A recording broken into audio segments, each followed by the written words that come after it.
মোহিত ভাই 10 সালেই তো আপনি প্রথম অ্যাটেম্প্ট নিলেন, বাজে ওয়েদারের কারণে আপনাকে নেমে আসতে হ্যাঁ 2010 সালে যেটা ছিল বাংলাদেশ থেকে কিন্তু প্রথম এভারেস্ট অ্যাটেম্প ওটা, হ্যাঁ কারণ আচ্ছা। পেপার আপনি টিভি সব নিউজ আছে যে বাংলাদেশ থেকে ফার্স্ট অ্যাটেম্প আমার ছিল যে 2010-এর স্প্রিংয়ে তিব্বত দিকে। আমি এবার ক্যাম্প 1 যেটাকে নর্থ কোল বলে তিব্বত দিকে, ক্যাম্প 1 থেকে আমি ফেরত আসি। ওয়েদার খারাপ ছিল, প্লাস আমার যে শেরপা ছিল, আমার যে গাইড, তার একটু ভুল ডিসিশন ছিল। আমি জানি না সে কেন এরকম আচরণ করেছিল, এটা একটা মিস্ট্রি আছে আসলে তার আচরণটা। সেদিন আমি আসলে, সে কিন্তু অনেক অভিজ্ঞ একজন পর্বতারোহী, অনেক বিখ্যাত, মানে তাই অনেকবার তার পূর্বে তার এভারেস্টে তারা দুই ভাই আমার সাথে ছিল, হ্যাঁ।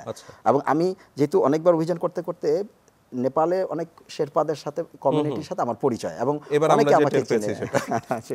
এতবার গেছি, 29 বার আমি নেপালে এসেছি, বারবার যেতে যেতে অনেক বন্ধুত্ব তাদের সাথে হয়েছে, শেরপাদের সাথে, অনেক বিখ্যাত শেরপাদের সাথে আমার পরিচয় হয়েছে।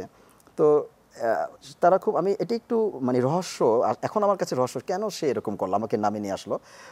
আমরা যখন সামিটে যাই, আপনি জানেন যে উচ্চতায় যখন শরীর অ্যাডজাস্ট হয়ে যায়, অ্যাক্লিমেটাইজ হয়ে যায়, তখন কিন্তু আমরা একটা গুড ওয়েদারের উইন্ডোর জন্য অপেক্ষা করতে থাকি। 3-4 দিনের যখন একটা ভালো উইন্ডো পাই, তখন আমরা একেবারে সামিট পুশ বেস ক্যাম্প, যে ক্যাম্প 1 ক্যাম্প 2। তো আমরা তিব্বত দিকে অ্যাডভান্স বেস ক্যাম্পে, আমরা ওই যখন ওয়েদারটা ভালো হলো, উইন্ডো, আমরা ক্যাম্প 1-এ গেলাম। ক্যাম্প 1-এ প্রচণ্ড উইন্ড, অনেক ঝড়ো হাওয়া, ঘূর্ণিঝড়, অনেক তাঁবু উড়িয়ে নিয়ে গেল, অনেক তাঁবু ড্যামেজ হয়ে গেল। ক্যাম্প 1টা কত হাজার মিটার? 6000-এর উপর। নেপাল সাইডে, তিব্বতের সাইডে। তিব্বতে ক্যাম্প 1, তিব্বতে কিন্তু বেস ক্যাম্পের পরে middle camp, advance base camp, তারপরে ক্যাম্প 1। আচ্ছা। ক্যাম্প 1টা 7000 মিটার, প্রায় 7045 মিটারে ক্যাম্প 1, তো প্রায় 23000 ফুটের উপরে। তো ক্যাম্প 1-এ যখন নর্থ কোল বলে ওটাকে, নেপাল সাইডে যেমন সাউথ কোল হলো ক্যাম্প 4, লাস্ট ক্যাম্প। নেপাল দিকে বেস ক্যাম্পের পরে 4টা camp, camp 1, camp 2, camp 3, camp 4। আর তিব্বত দিকে base camp, middle camp, advance base camp, camp 1, camp 2, camp 3, 6টা ক্যাম্প। তো ক্যাম্প 1-এ যখন পৌঁছলাম, প্রচণ্ড ঘূর্ণিঝড়, অনেক তাঁবু ড্যামেজ হয়েছে, তাঁবু উড়িয়ে নিয়ে গিয়েছে, সবাই ওয়েট করতেছে। ক্যাম্প 1-এ থাকলাম। আমাদের ছিল কি, যে ক্যাম্প 1-এ আমি আজকে পৌঁছলাম বিকালে, ধরেন দুপুরের পর 3টার দিকে, পরের দিন ক্যাম্প 2-তে যাবো ভোরে আবার, কিন্তু পরের দিন যেতে পারলাম না এই ঝড়ো হাওয়ার জন্য। ওয়েট করলাম একদিন, নেক্সট মর্নিং তাও একই অবস্থা। মানে যখন 2 দিন ওখানে ওয়েট করলাম আমরা, একদিনও ওখানে একদিন থাকার কথা ছিল, 2 দিন যখন অলরেডি আমরা থাকলাম, তারপরের দিনই আমার শেরপা যে ছিল, ওরা 2 ভাই, শেরপা বললো যে না, ওয়েদার খারাপ, আমাদেরকে নিচে নেমে যেতে হবে, আমাদের এক্সপিডিশন সেখানে শেষ। আমি তখন বললাম যে দেখো, আমাকে দেখালো যে অনেকে নেমে যাচ্ছে, আমি দেখলাম যে অনেকে নেমে যাচ্ছে, আবার অনেকে ওয়েট করতেছে। আমি তখন আমি বললাম যে দেখো তো, অনেকে তো ওয়েট করতেছে, বলে দেখো অনেকে নেমে যাচ্ছে। আমি তবে তো আমি ওকে বললাম যে আজকে একটা দিন দেখি, আর একটা দিন দেখি, আমাদের যদি দরকার হয় তুমি তুমি বেস ক্যাম্প থেকে, অ্যাডভান্স বেস ক্যাম্প থেকে খাবার কিছু নিয়ে আসি আমরা, আরও যে খাবার শেষ হয়ে গেছে যেহেতু আমাদের, নিয়ে আসি আমরা। তো ও রাজি হলো না, আমি জানি না কেন। সে কিন্তু খুবই দক্ষ এবং বিখ্যাত, মানে পর্বতারোহী একজন।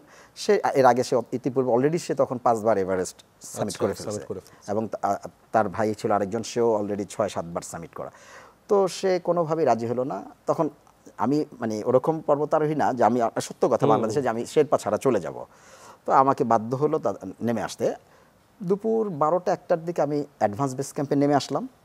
এসে দেখলাম কি ওয়েদার ভালো। তারপরেই জাস্ট কিছু আমি নেমে আসলাম, তার কিছুক্ষণ পরেই ওয়েদার একেবারেই ভালো, একটু বাতাস নেই, একটু ওখানে তো গাছপালা নেই, একটু প্রেয়ার ফ্ল্যাগও নড়তেছে না। মানে প্রেয়ার ফ্ল্যাগ তো বাতাসে নড়ে, আপনি প্রেয়ার ফ্ল্যাগ দেখেছেন, সেই প্রেয়ার ফ্ল্যাগটাও বাতাসে নড়তেছে না। এত কুল ওয়েদার, ঠান্ডা হয়ে গেল, একেবারে বাতাস নেই। আমি ওই দিন সারা রাত আমি আমার তাঁবুতে স্লিপিং ব্যাগে কেঁদেছি। আমি মানে ডিনার লাঞ্চ কিছুই করিনি।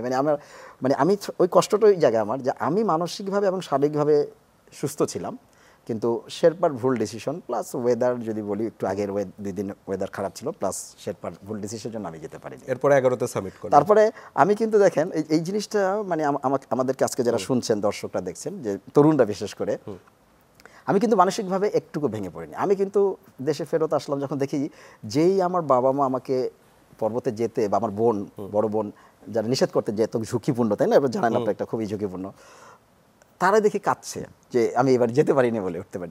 আমার বন্ধু কাঁদছে আমি এভারেস্টে উঠতে পারিনি বলে। তখন আমি তো জানি যে এটা খুবই স্বাভাবিক, পর্বতে আপনি দেখে আসেন যে ওয়েদার খারাপ হতে পারে, আপনি অসুস্থ হতে পারেন। আমি তাদের জন্য আমার খুব কষ্ট হলো। আমি বললাম যে না, আমি এদের জন্য হলে আমাকে আবার যেতে হবে।